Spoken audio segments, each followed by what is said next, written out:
Hey there mga my loves, Capricorn. Thank you so much for always staying here with me in this channel, babe. So before we start your reading, reminders muna us na hindi to for everybody. So please pick up the messages you think are for you. At kung feel mo na ang reading na tayo para sa'yo, then this reading might be really for you. We do not have any gender right here. So babae, lalaki, LGBT, cross-watchers, all welcome here mga babes. Just take how this resonates. You can flip roles if you want. Yan, no? And at the end of the day, you always have your free will. Malaya kayo, gamitin yan anytime, of course, no? Syempre naman. So, alamin natin rito, Capricorn, yung mga posibleng maaari maging kaganapan rito for ya, guys. So, Angels and Spirit Guides, Archangel Michael, maraming salamat for this reading. This is for my Capricorn people here. This is for my Capricorn people. Tell me something about my Capricorn people, please. Others could be looking for job, looking for money, how to expand money, how to make palago money kind of thing. This could be your reading.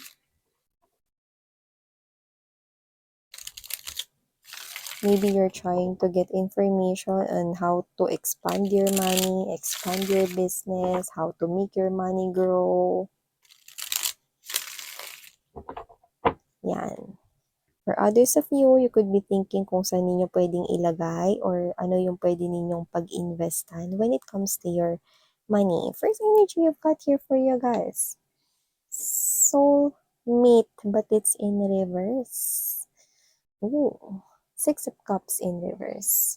Also have here this Four of Swords, Four of Wands, okay, but I've mentioned Four of Swords energy.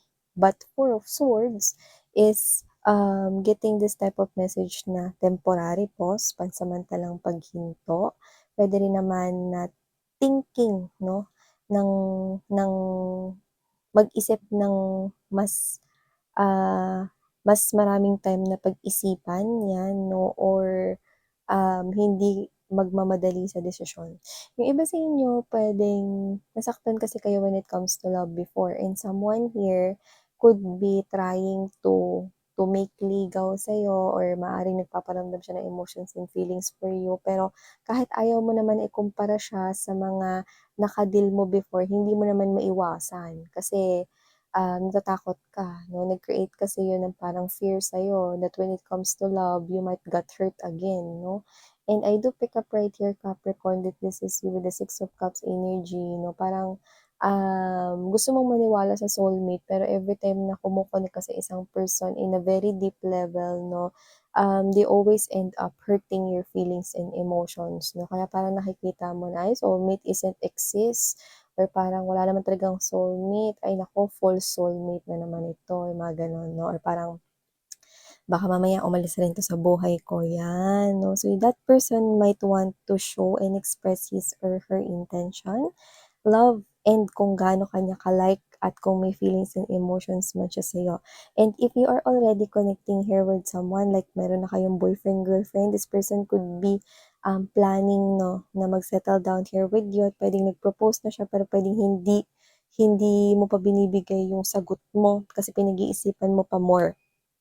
Not because you're doubting that person, but because of your past experiences, hindi may iwasan na nag-i-interfere dito sa decision na to or sa situation na to. So I think you need to take some time, okay? And tama yung ginagawa mo na hindi ka nagmamadali rito kasi gusto mo maging sigurado rito. Pero yun nga nakikita ko rito, walang problema dun sa person na gustong pumasok sa buhay mo, or kung sino man 'tong nag-propose sa'yo, or iniisip mo na baka 'pag nag-propose siya rito na hindi ka kaagad maka-oo. Others of you could be thinking that, okay? Kasi yun yung past na nangyari sa inyo. You tend to reminisce that kahit ayaw mo namang isipin, 'di ba? Nag-i-interfere talaga yun kasi nandun yung fear, yung takot, 'no?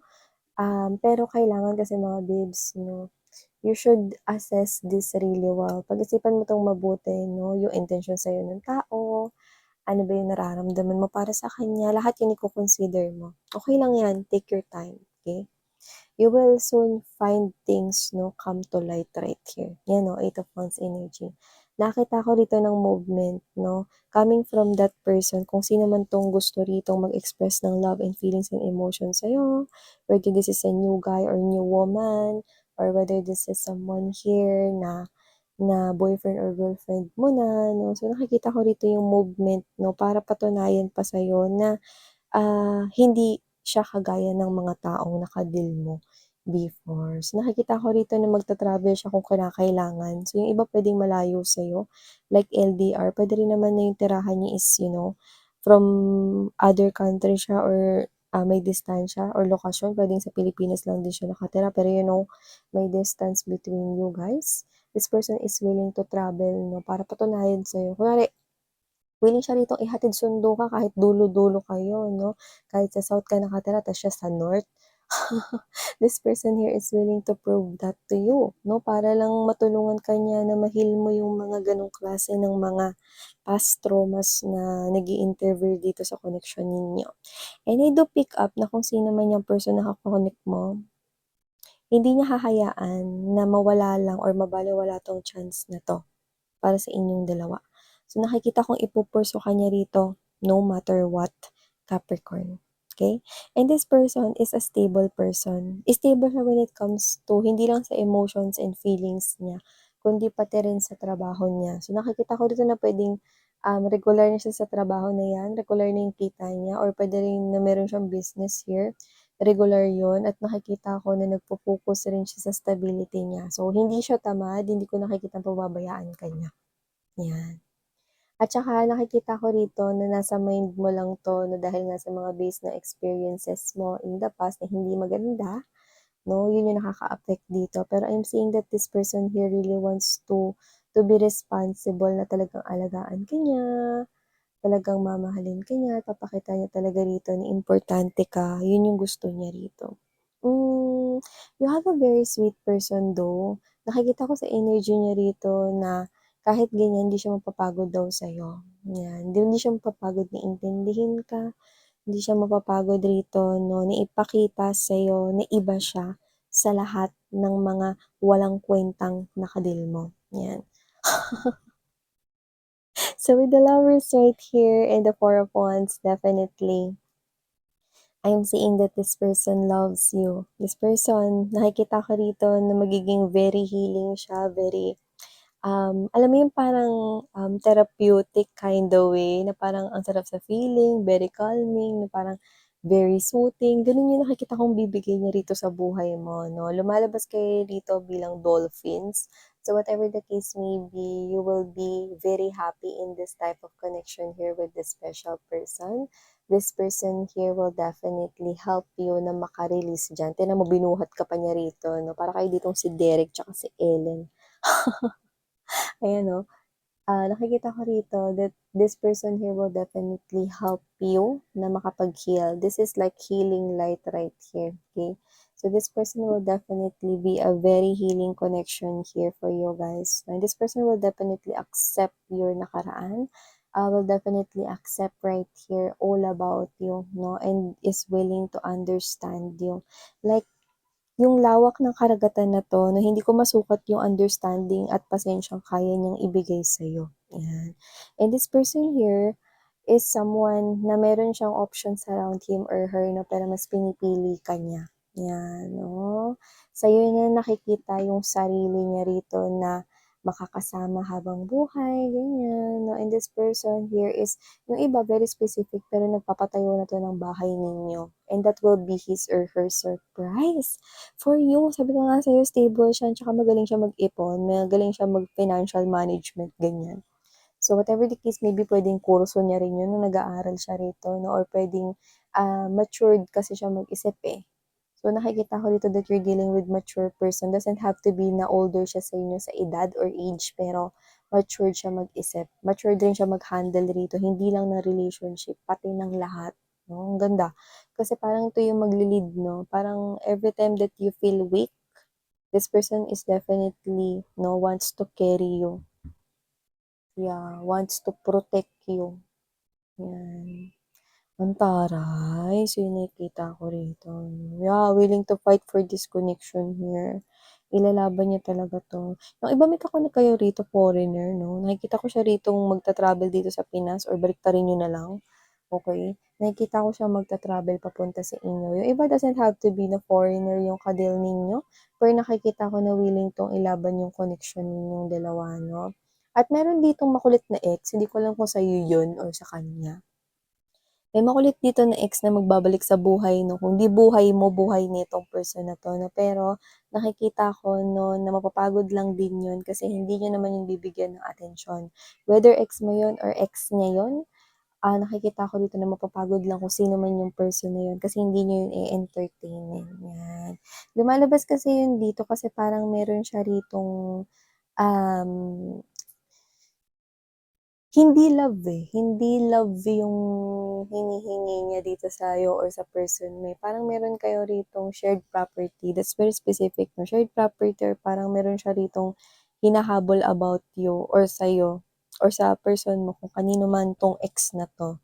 Tapos yun yung gusto niya, parang feeling niya feeling niya kanya yun, pero parang parang feeling ko, this ex of yours 'no, parang cliname niya na lang na kanya yun kasi parang minsan niyo yun na parang pinag-share-an.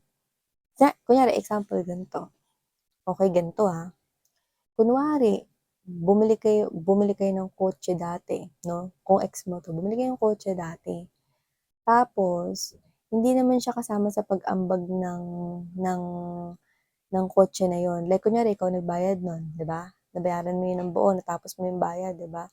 Pero ginagamit niya rin yun, nahihiram niya yun, 'no?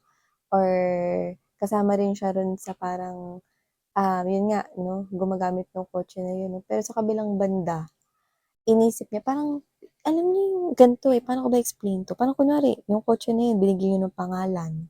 Sabihin na natin binigyan niyo ng pangalan, kunwari ano, meron kayong specific na name for that car na parang tinuring niyo yun na baby niyo, yung gano'n. And then, shared yun pero hindi ka niya nabigyan ng share sa pagbabayad at paghuhulog nung kotse na yun or puwedeng, um, binili mo yun tapos pinapagamit mo sa kanya ta's parang noon nabanggit niyo na, "Oh, ito yung ano natin, ito yung investment natin, ito yung baby natin, ganyan yung nakuha ko rito 'no." Tapos parang yun yung binabalik-balikan niya, example yung mga babes 'no, yung parang, "Ay meron tayong usapan dati, dapat natin" pero yung totoo, um, wala siya talagang ambag sa paghuhulog nun. Parang mga gano'n 'no, just like how this resonates, I can think of other example here 'no, na parang basta parang tinuturing niya na property niya or yung iba puwedeng ganito, bumili kayo ng alagang pet 'no, pero ikaw naman talaga yung bumili nun. Pero dahil nakasama niyo yun 'no, ngayon gusto niyang kunin, 'yan 'no. Parang, "Oh, 'di ba pet natin 'to?" Eh, pero kayong dalawa yung merong pet na yun 'no, ta's gusto niya kunin yun, aso man yun, pusa yan, ganyan 'no, or whatever. Yun yung nakikita ko rito, example yun. So yeah, kulit 'no? Parang yung mas malaki yung ambag mo dun sa tinutukoy niya na dapat mapunta sa kanya, yun yung nakukuha ko here, yan. Others of you puwedeng may child kayo sa kanya, gusto niyang kunin yun, yan.